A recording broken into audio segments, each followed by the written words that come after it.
And we are back once again, only on It's Last Call. Last Call to the Alcohol, only on the Last Call Podcast.com. And joining me here once again on, as always, well, he's been missing for a while. He's been dealing with contracts, covering boxing, working with secrets, and he is the resistance to this evil empire called Zuffa Boxing and social media influencers. That's right. They're spreading in boxing, and he's trying to stop it here. I give you once again all the way from Montreal, Quebec, Canada. I give you it is the scribe and the man who is the one true honest voice in boxing still. I give you it's Manny Montreal. So man, let's jump into this picture because I know you're regretting it already. Ryan Garcia is a welterweight champion. I remember when we first started talking about him, like, this kid is a friggin' social media just influence bullshit artist. Now he's a world champion. And I could hear as they're reading off the scores 120 to 108, 119 to 109, 118 to 110. You're just sitting there going, God damn it, he's a friggin' champion. How the hell did this happen? No, no. That's what you got to understand. That's the beauty about boxing if you're a real boxing head, right? Being wrong is something beautiful because I'm right so often that being wrong gives me hope. And by that, I mean ask anyone that's a fan of Ryan Garcia, ask anyone that's not a fan of Ryan Garcia, ask them what his best performance was in the ring. They'll answer you that last fight. In the past, when I first met him in Quebec City and he came and he fought on an undercard, I saw the entourage, I saw the good looking kid, I saw a kid that had it easy with the girls. I saw a kid that had it easy getting friends. I saw a kid that had good parents that were taking care of him. I didn't see the typical thing you see in boxing, you know. I'm more accustomed to a Keyshawn Davis than I am a Ryan Garcia, right? And so that bias is it's not unfounded. You get what I'm saying? So it's not that I'm wrong for being not liking that because it's just a fucking fact. The kid's got decent parents. He grew up in a decent household. Nobody was fighting for juice boxes. He is miles apart from a Nate Diaz, for example, right? They're both California kids, but they grew up on different sides of the hill. So my criticism of Garcia was always about him not taking shit seriously, okay? Even his little mental health breakdowns and whatnot, it just got me more worried that the kid was more interested in being another Jake Paul than being a real boxer. Now, all of my fears and whatever were alleviated at least momentarily as he delivered a pure boxing performance.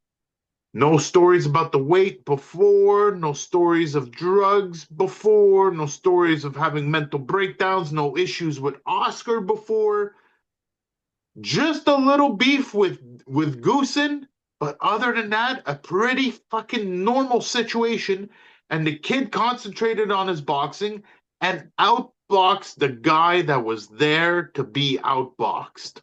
If he would have fought him differently, if he would have brought the ruckus, if he would have tried to fucking bully him, it would have been a bad situation. The way Ryan Garcia fought that fight was perfect. First 30 seconds to the last 30 seconds, he kept the same fucking pace. Mario Barrios was in for a day's work. Now, I want to point out there is some talk about Barrios having some sinus issues before the fight. Whether that is true or not, Barrios chose to fight, and that doesn't diminish what Ryan Garcia was able to do to him. Now, as far as Ryan's concerned, I still need a couple, like I need a month or so to go by so that we don't hear some fucking last minute Vada post. Oh, by the way, he's taking ostrich mucus and that is causing him to have extra fucking air in his lungs or some shit. So as long as everything comes out clean from this, I'll swallow it for now. He still has the asterisk of fucking popping in the past, regardless of the fact that he'll sue fucking people for saying it. It's a fact. It's in the news. You can Google it. As far as you can Google it, I think you can't really fucking protest it. But anyway, um, I'm just happy he hasn't popped for fucking cocaine or something in the past because that's probably been more of an issue than anything else. As far as him right now, where his head's at and the way he boxed, everything seems the way I would want it to be. And the person he is being right now is conducive to me being a fan of his. Now, am I sold? Do I think 3 months from now and a lawsuit or some sort of positive test or Devin Haney's father trying to slap him or something will change that? Maybe. But for now, at the moment, he's doing something respectable. But how much stock should we put into it? Because this isn't like he fought Devin Haney a second time and he was clean, or Rolando Romero, or Raleigh Romero, or Brian Norman Jr. And I love Mario Barrios. He is everything you want in terms of mentality of a fighter. Shows up, he fights, hard nosed, good, good family man. But let's face it, you look at Mario and he was there. You could, as Michael Montero said, this was a almost a we who's the easiest guy we could put Ryan in there with. I mean, you Oh, look at Barrios and he lost is this Keith person that Thurman. has a belt, you mean? Yes. Okay. Like he had Because a you got to keep that draw in with mind. Abel. Barrios being Barrios, he was still a fucking belt holder. Value was value. And it was the WBC belt on top of that. So Again, as you keep telling me, there's belt holders and they're champions. And this is a guy, his last two fights, draw with Abel Ramos, draw with 40, what, 8-year-old Manny Pacquiao. This wasn't, like him taking on Boots Ennis. This was a guy they found who, like, okay, doesn't have much pop, in terms agreed. of one punch knockout. He's Agreed. But his opportunity was there. It was right in front of him. If he would have beat Ryan Garcia, there would have been no arguing whether or not he was a belt holder or a champion. And unfortunately, we found out he's a belt holder because, well, Ryan's walking around with that shit. And same goes for Ryan. If that momentum could stay, he will be a legit champion. But for the moment, all he did was beat Barrios. He's got to put down a couple more performances, like you said. Rolly would definitely beating Rolly right now and holding on to that belt would cement him as a real champion. so he's talking. Him and this camp are talking Shakur Stevenson or possibly a Devin Haney rematch. Are they good matchups? Like I look at Shakur and yes, Ryan might have more power, but that could get ugly. That could be Shakur just putting on a clinic and Ryan melting down. And Devin Haney, again, if this will be clean, and they're probably if he takes on Haney, the Haneys are going to say we want strict Olympic style blood testing. We're not none of this Vada crap here. We want like to make sure there is nothing. Otherwise, no. So what's realistic for Ryan next? I think we know how the Haney fight would go. I think it would be a little sloppy. It wouldn't be great, even for viewership, even for everything.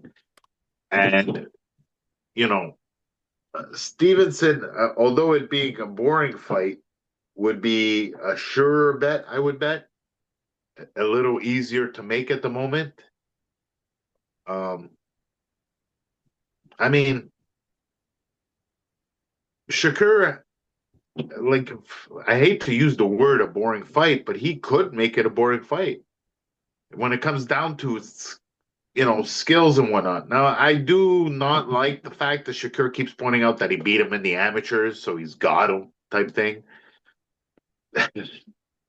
I feel there's a kind of weird competitive thing that goes on with that whole Bud Crawford gang, right? The Keyshaws and the Stevensons. Uh, I feel Like they're the type that if you're playing basketball with them in front of your garage door and they miss the shot, they'll say something happened to the floor or that there was a foul. Like there'll be something because it didn't go their way type thing. Um, that's my only fear. I kind of fear that Shakur is kind of painting himself in a corner, making it sound like it's always just going to be boring and perfect.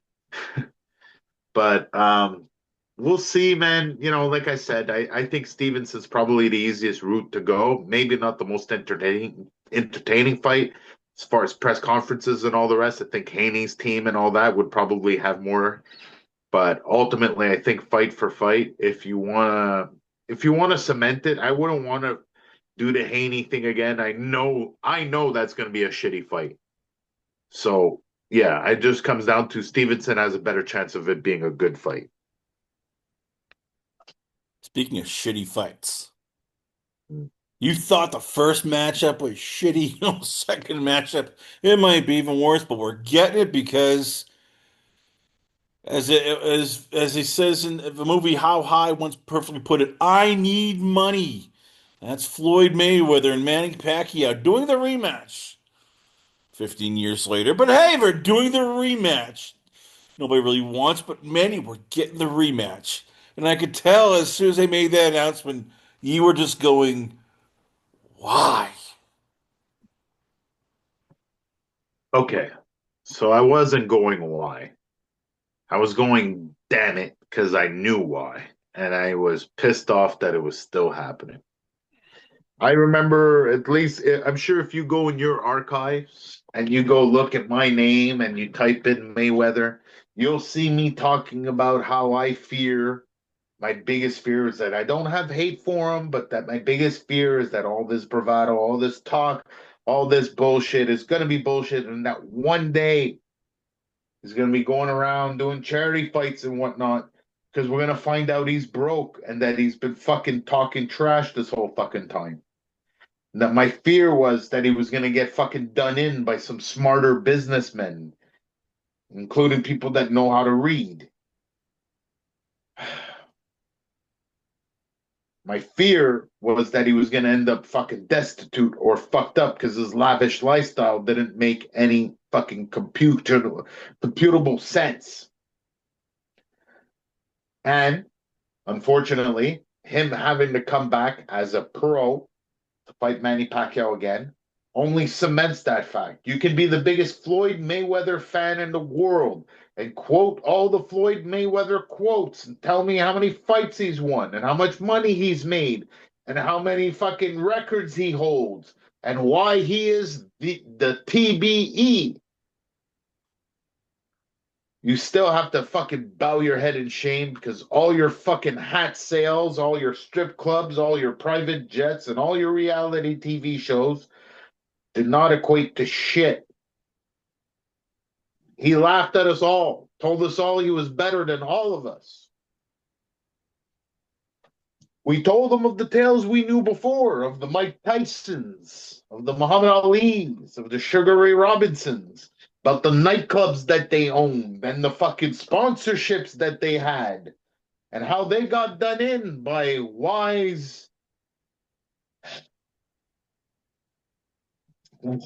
what's the word I could use without fucking Baby getting you back there, man? mamas, hoochie No, mamas, no, I side think, I pieces. think, no, I think Floyd's problem's a little more global.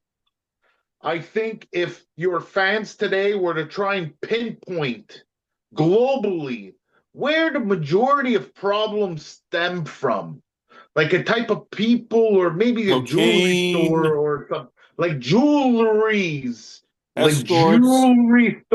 jewelry stores, like doing a lot of work with jewelry stores. Um, will cause you to have debt. If they're selling you diamonds and you're walking out of there with cubic zirconias. Man, let's be honest here. He's a degenerate gambler who got Yes, sued by his own strip club. This isn't, I know you like to say the jewelry stores. No, no, no, no. This guy here never met a bet he didn't want to make. I mean, and no.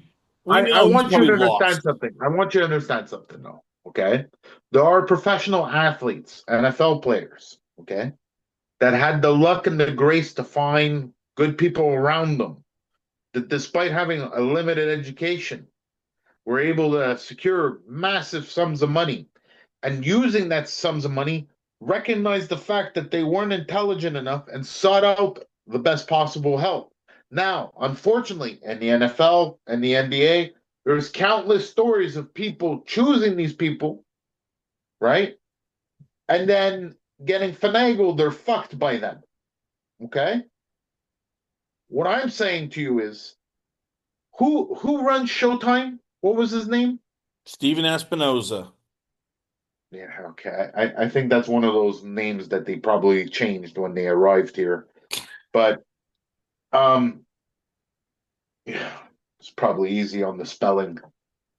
Um, Point being, I personally think Al Heyman, Showtime, all the yes men, okay, Ellerby, okay, they need to show their faces right now. Ellerby needs to explain what the fuck's going on.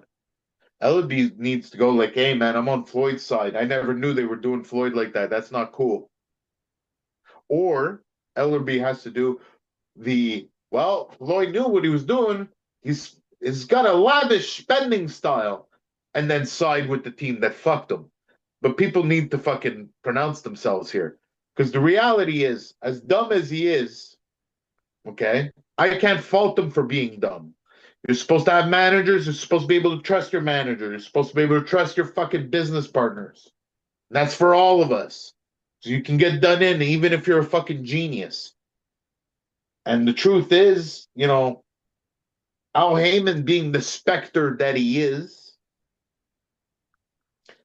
complicates this to a large degree because even with Floyd talking with this talk about Floyd being broke right now, you still haven't heard Al Heyman's name in that conversation. You heard Showtime's, but we haven't heard Al Heyman's name. TBC, TBC is free and clear from the conversation somehow. Yet I feel like TMT, or well, I'm sorry, TMT didn't exist, but I feel like Floyd Mayweather and Mayweather Promotions and all of that shit he was doing was heavily involved with Ellerby and Al Heyman. I felt like Al Heyman was very involved in his contract negotiations. So if there's money missing, like despite Floyd not saying it, I mean, right? If you left your wallet on the table and you go, "Hey man, I'm gonna leave my wallet on the table. I'll be right back," and you leave, and then you come back and there's money missing from the wallet. Yeah, I'm the only person in charge of watching the wallet, man. No, I get it, That's but my when whole. I mean, look, Floyd Mayweather has 100 cars. What the F do you need 100 cars for if you're not a dealership?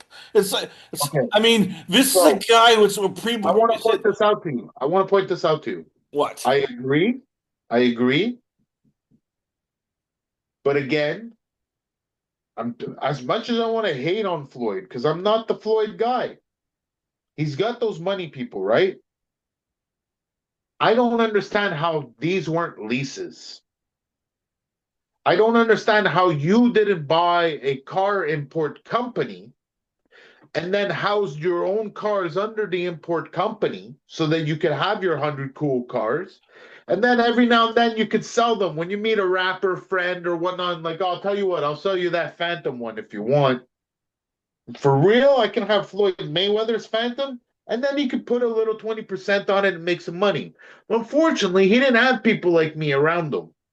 I would have been smoking joints in his pool, turning his 100 million into a billion. So we're getting this rematch.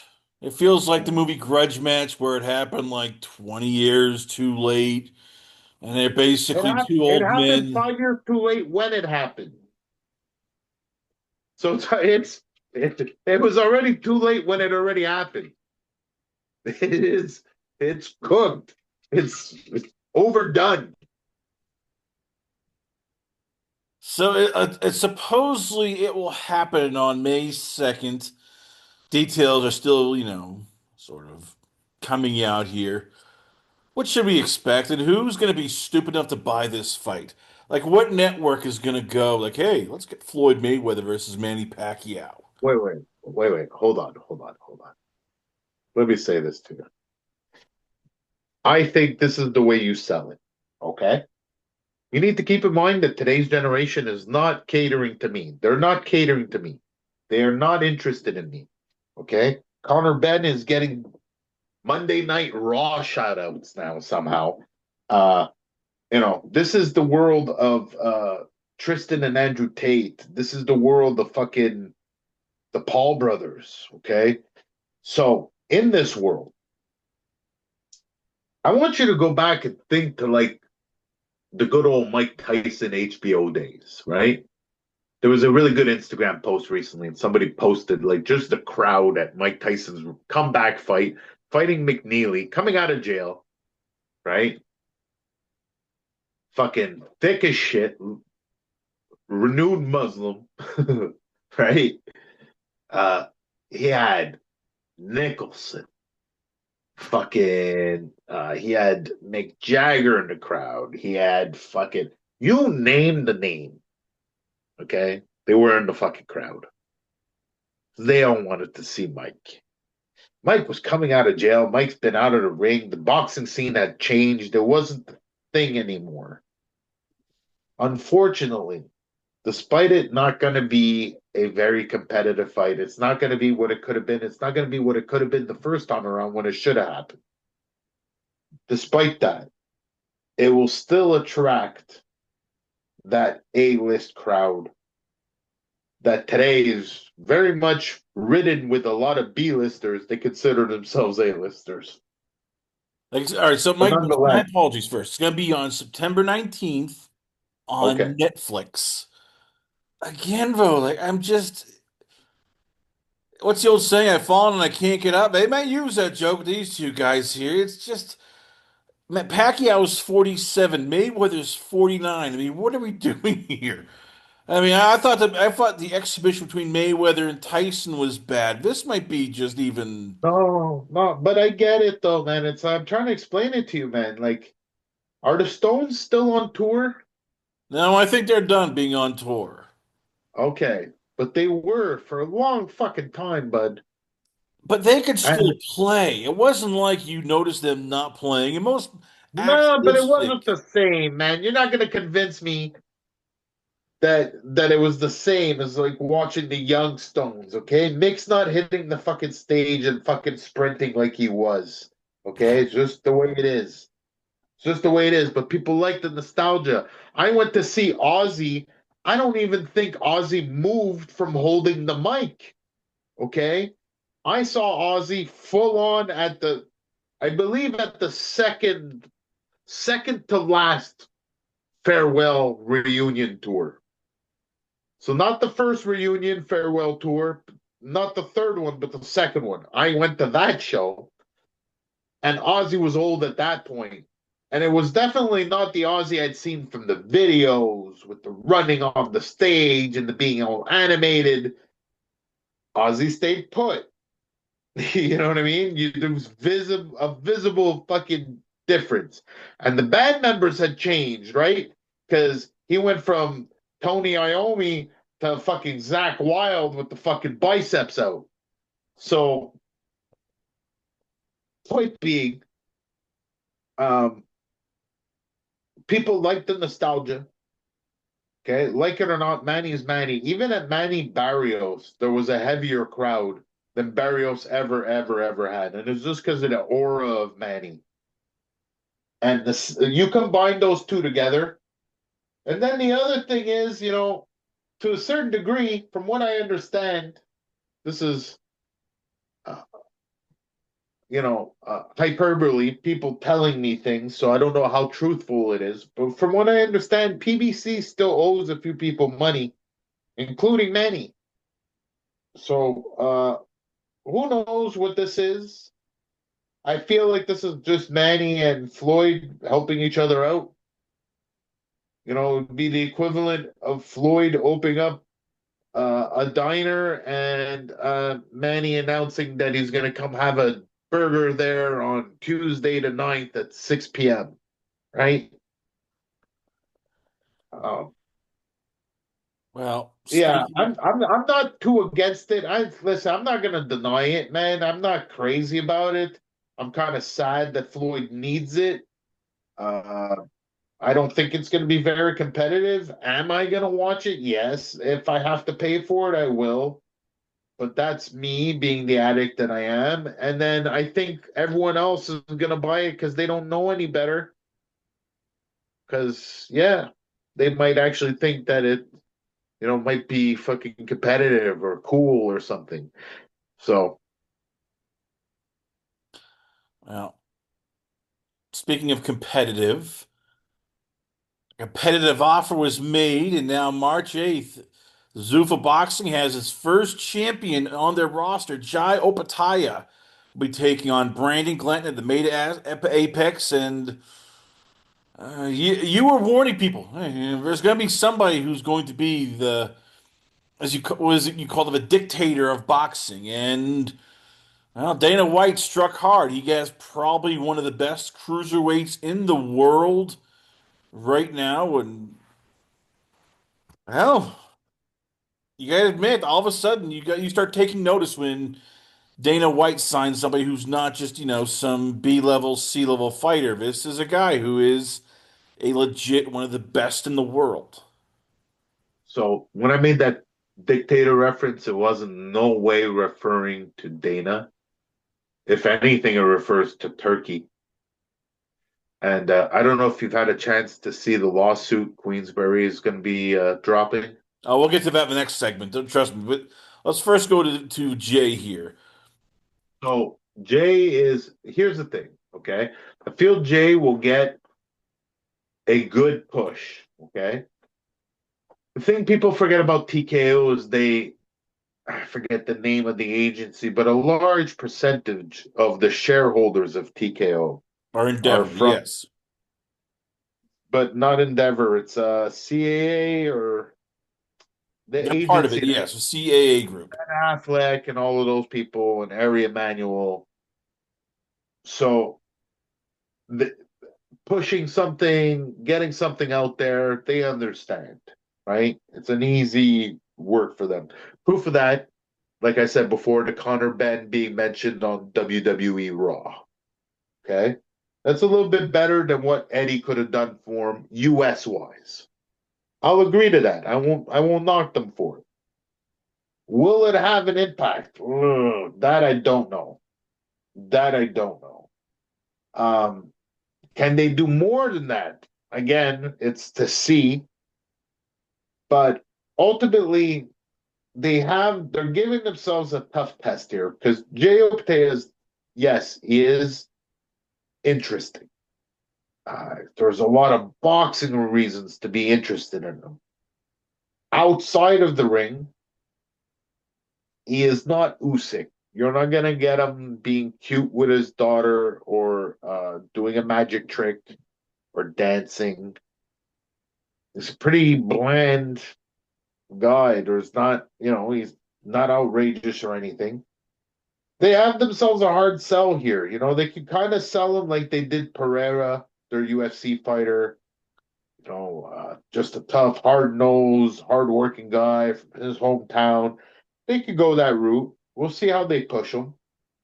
But they're giving themselves a tough test because I think you, being an American, would appreciate this. But I would have thought Zuffa would have picked up where places like Ring Magazine, not Ring Magazine, Ring City, or Richard Schaefer. Richard Schaefer had a couple of them there. He had the Probellum. I don't know if you remember that. Yep.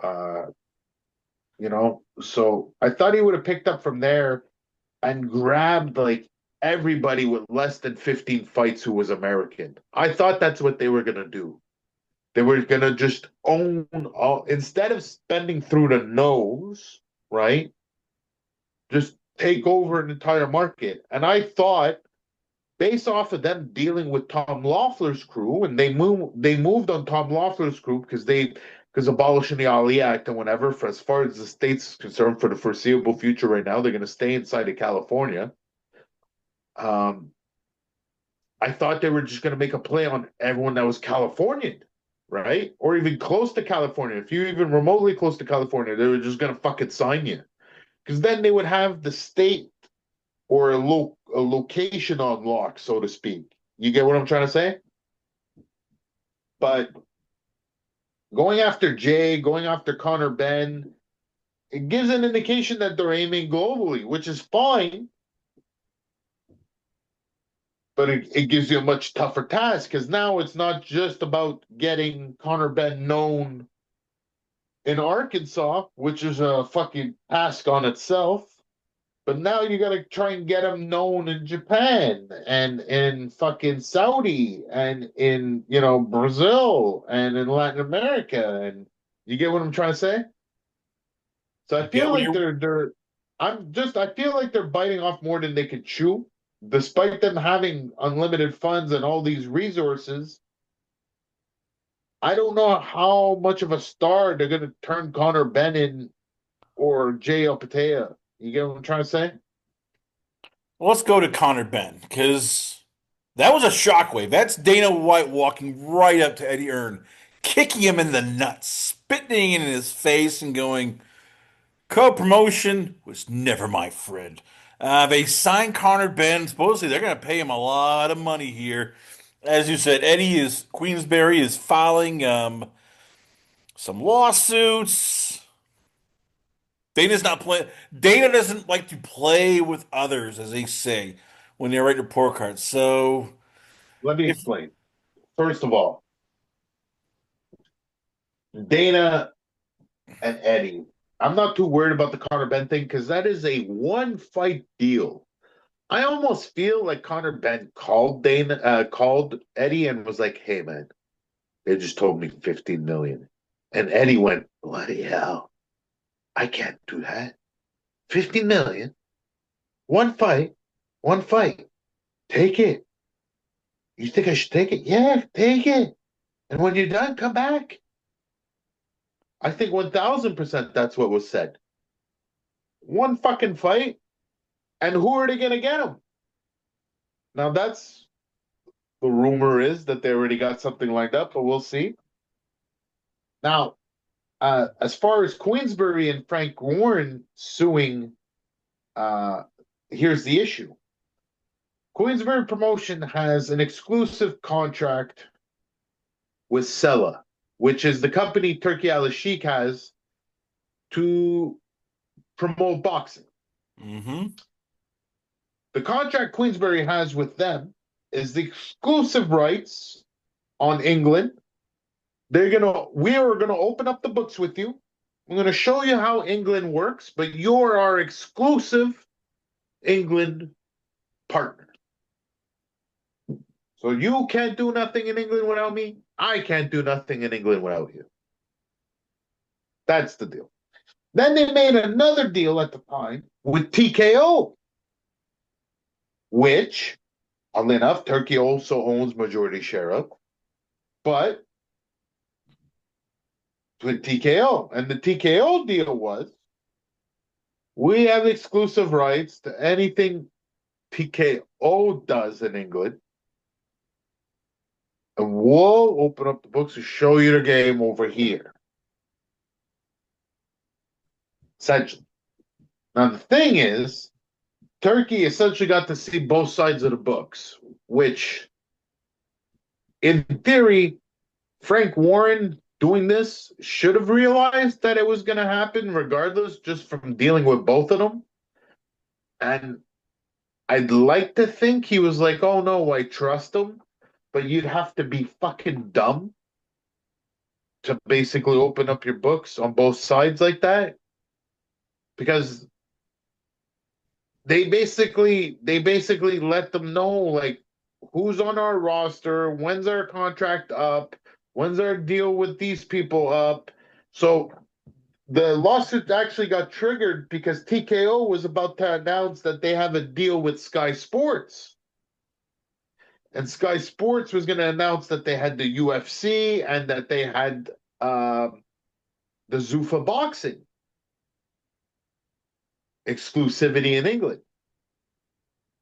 But they can't make that deal, in theory, without their partner Frank and Queensberry Promotions.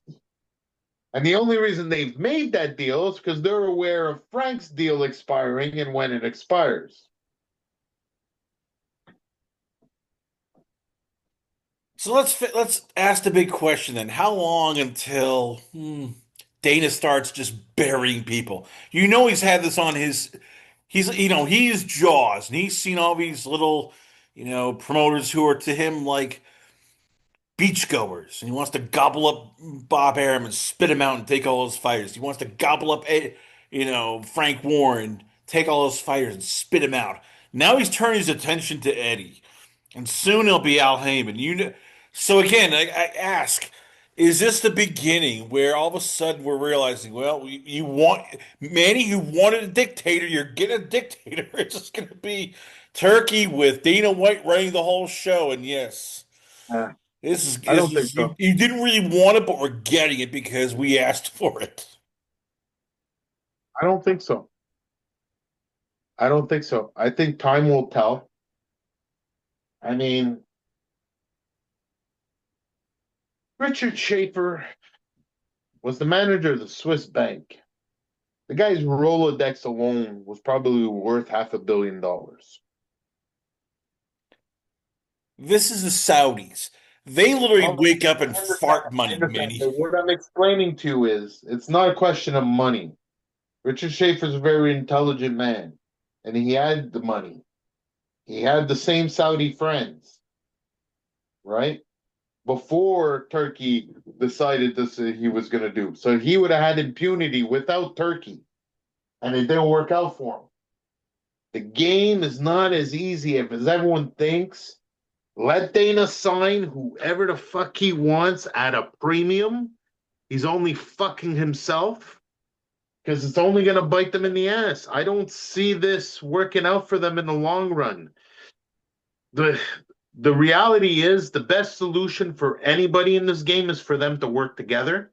If they work against each other, this is just going to end up biting them in the ass. I guarantee you it. It's going to.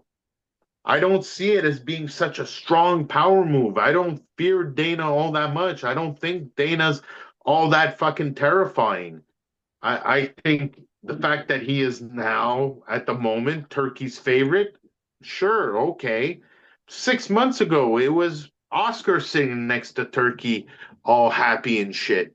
Um, 6 months before that, it was Eddie, and a couple months before that, it was fucking Bob and fucking old Frank Warren. So, somewhere along the lines, as long as Dana doesn't fuck up and the shows actually start producing something, I mean, no offense, but so far the Zuffa Boxing hasn't been fucking too crazy, but they've been starting slow with smaller fights on Sundays and shit. So it's not like he's been hitting them hard. It's not like I feel like Turkey's actually spent more money on his Ring magazine shows than he has his Zuffa Boxing shows. So, I think to a certain extent, Dana can talk all he wants and you can be all hype as much as you want. But at the end of the day, Turkey's the one that calls it. And I mean, look how quick he was to fucking change his mind on Oscar and Eddie and Yeah, Frank but and Bob. again, this is different, though. This is a guy, this is no, as you said, this isn't just Dana. It's Dana, it's TKO, it's Paramount Plus. They have they have a bigger reach than DAZN. They have more power players than Eddie and Oscar can even combine. They have Hollywood. They got Paramount. So again, this feels like Dana finally getting his No, wish I to conquer understand. boxing, So to I'm just bury I'm just Eddie and Bob Arum in a ditch somewhere without a headstone and go, yes, I'm getting rid of all you little fuckers. My time. This has been the long-term plan. Like the NFL going to Europe, this has been Dana's long-term plan. And now he's ready to execute and there's nobody can stop him. I feel like this is not the NFL, but maybe the XFL. Like, yeah, sure, it's got potential.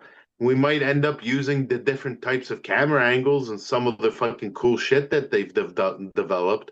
But beyond that, I don't see it turning out to be the league that it thinks it's going to be. I don't think at the moment there's nothing that makes that Zuffa belt like what comes with being the champion of the Zuffa belt.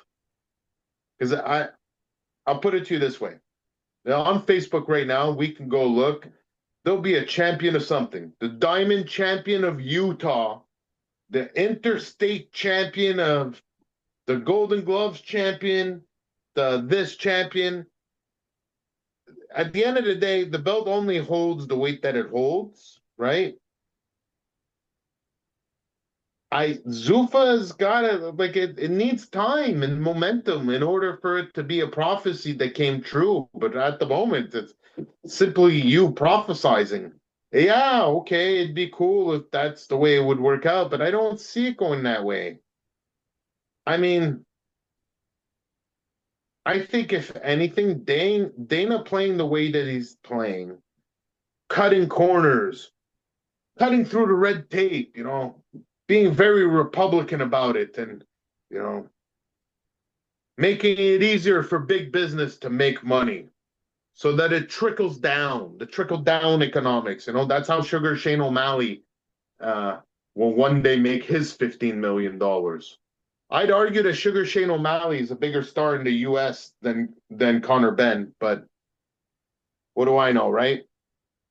Um, Look, I think if anything, the one good thing that'll come from TKO boxing, from Zuffa boxing, that is, sorry, is that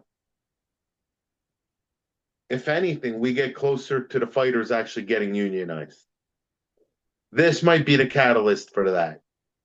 That might be the best thing that comes out of all this bullshit.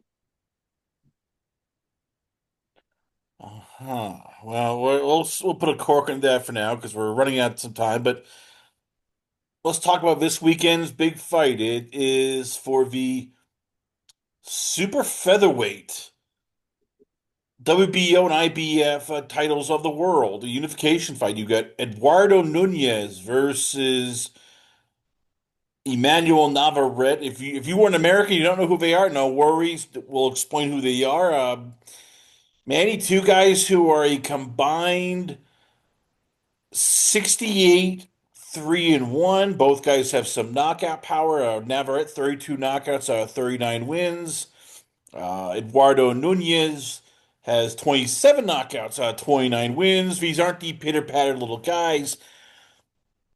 Break it down for us here. For the casuals who are like, why should we watch this fight? Why is this a big fight? And who do you like in this fight?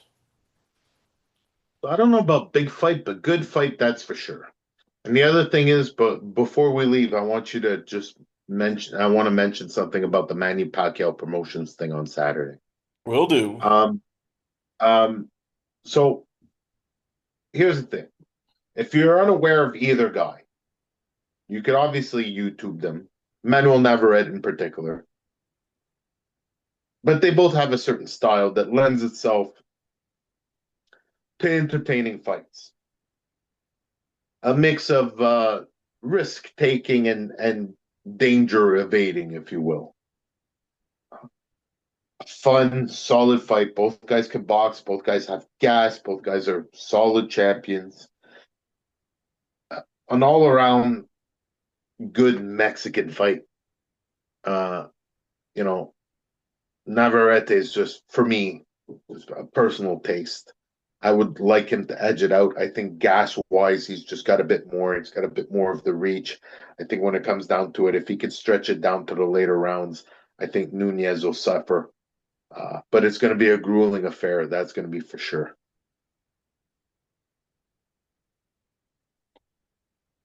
His two losses and draw. Well, one of them was way, way back, so we're not going to count, Daniel Argueta. But you look back and he had a draw with Robinson Conceição, which maybe some you could argue he might have won. He should have won that fight, but he didn't. Lose a split decision to Dennis Berinchik. Then bounced back with a KO win over Oscar Valdez, no contest versus Charlie Suarez. So how does he match up with Nunez, who looks like a guy who, again, this is another guy, hasn't lost since all the way back in 2018 when he was doing six rounders. And since then, he's been knocking out almost everybody except for his last two opponents. And his last opponent, Christopher Diaz, he dropped twice. So is this one of those things where all of a sudden age catches up to Navarrete, who's 31 years old, been through the wars, been through these, brawls, and the younger guy takes it. Yeah, but on a certain level, it also makes it more dangerous. It also makes you like I don't know how to explain it. Navarrete getting older and slower, so to speak, right, will also cause him to take a little bit more risks. So it's more dangerous, that's for fucking sure. But if he plants his feet, if he's hopping around and all of a sudden he plants his feet, you better open your eyes. I think you're right about Nunez. I mean, he's on a fucking decent tear. I don't think he's faced anyone like Navarrete though. And at the end of the day, it really comes down to who shows up and how they show up, right? I don't think losses define either fighter. Some fighters are defined by a loss. It explains everything. You're like, wow, man, look, his entire world crumbled. It was all built on a sham. All that bravado, all that bullshit was all built on a sham. And the fight breaks the fucking fighter, and he never fucking recoups, never fights like himself again after that, right?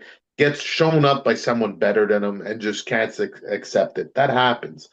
But not with these guys. These guys are warriors. They have days where they're off, where the other guys just got a bit of a fucking better style, a better pop, a better read on the situation, got off on a better foot, started off quicker, started off slower. Any fucking multitude of fucking combination on there. But the bottom line of the day is if both guys show up on point, healthy, ready to go, it's gonna get contested to the fucking last second.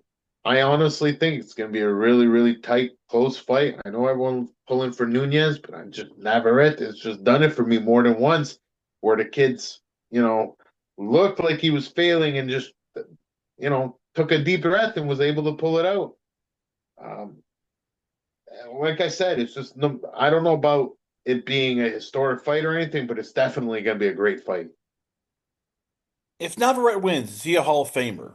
Because I was thinking about that. He's won now he's won titles in three divisions. He started off at 121 when he basically came out and beat twice Isaac Dogboy, and then moves up in weight, takes on a very at that time a very undefeated guy in Ruben Villa. Drops him twice and wins 126-pound title. They bring him in against Oscar Valdez, who everybody at the time was very high on. Hey, Oscar Valdez, he is one of the big stars in boxing. Just needs another big sexy win, and he's 2-0 versus Valdez. So in a boxing world where all of a sudden you don't have as many big sexy fights because everybody is almost protected, if Navarrete wins, do you looking at him and go, he's a borderline Hall of Famer now? Personally, I think he was a Hall of Famer before the fight. I think he's done enough. I don't know if he's a first ballot at the moment, right? I don't think a win tonight, not tonight. I don't think that a win on that night will make him a first ballot Hall of Famer, but I do think he's a Hall of Famer regardless, based on what you said before. Um, this does have the markings of fight to definitely make or break someone because I'll say this, right? Even with Nunez's victories and the way he's done them in the past, he doesn't have a name like Navarrete on his resume, so to speak. So regardless, either guy with the win from this walks away a lot stronger. For Nunez, how do you get ready for a fight like this? Because again, we talk about here. Christopher Diaz Velez is a nice win. Masanori Rikishi is a nice win. Oscar Escandon, Miguel Mariaga. The You dogbo know, fights, yeah. yeah, they're nice, but as you said, but none of them are. It's there isn't this top five guy. This isn't, taking on Oscar Valdez before Navarrete. So if you're in Nunez's, corner, how much do you worry that all of a sudden this is a bit bigger than bigger bite than he can chew? But this is as I say, there are levels to this game, and this is a huge jump up from Christopher Diaz to Emanuel Navarrete. Well, again, I think they're hoping the same thing you stated at the beginning of this, because even with all of that, Navarrete's been in a lot of fucking wars, and the wear and tear might actually be catching up with him. Maybe that's what Nunez sees or assumes, and maybe that's why they pulled the trigger on it. But it is a big bite. But if you are gonna take it, I'd rather face Navarrete in 2026 than I would have wanted to face him in 2022. Well, before we go, as you said, there are more fights on this schedule here, and once again, we talked about, of course, it is Navarrete versus Nunez that is on the zone, but there's also a fight card coming up that, as you said, very close to your heart, a Manny Pacquiao promotions card, which I'm guessing is going to be all the way in sort of your neck of the woods, which is Brampton, It's Canada. So No, nope, nope, nope, nope. You got the wrong show. really, That so it's that show Verona, New that's York, then I actually got take it. the show you're talking about actually isn't televised, but it's got Sarah Bailey on it. She's making her comeback, so that's a decent show. But Manny Pacquiao Promotions, it's Para versus I'm trying to remember the homie's name. He's got his son on the card. He's got Carmel Moulton on the card as well. If I am correct, it is in Florida. I want to say Florida or California, somewhere sunny and on your side of the border. So Sarah Bailey versus Mariela Ribera Valverde has been moved to the Pacquiao card. No, no, no. That is still on the United Boxing Show. The reason I want to talk to you about the Manny Pacquiao promotions card is because on the undercard there's a Canadian kid on there. All right. His name is Brandon Poulard. He's gonna have his third pro fight. No one's talking about him. I had to make a point. Trust me on this. If you're watching, it's on Amazon Prime. He's gonna open up the show. It's just fucking two fights in, 160 pounds if I'm right, or 175. I think 175. Fuck, I gotta double check. But the point is, Brandon Poulard, look into the kid. Uh, Trust me, he's backed by the right people, uh, and I really enjoy his boxing. He's a quiet kid, but I have a feeling that eventually it's gonna pop off for him. And I just like the fact that I'm gonna be one of those people that talked about him before most people did. But So the Turning Stone look, Resort Casino in Verona, New York, Amazon Prime. So yeah, is it Brandy okay, it Poulard versus wasn't Victor sunny. Guerra Sorry. Vargas? You got Carmel Moten versus with Wilfredo Flores, Elijah Pierce versus Lorenzo Parra, Bryce Mills versus Tobias Green. Yes, sir. So Brandon Poulard's the young man I want you to look into. Is it light heavy?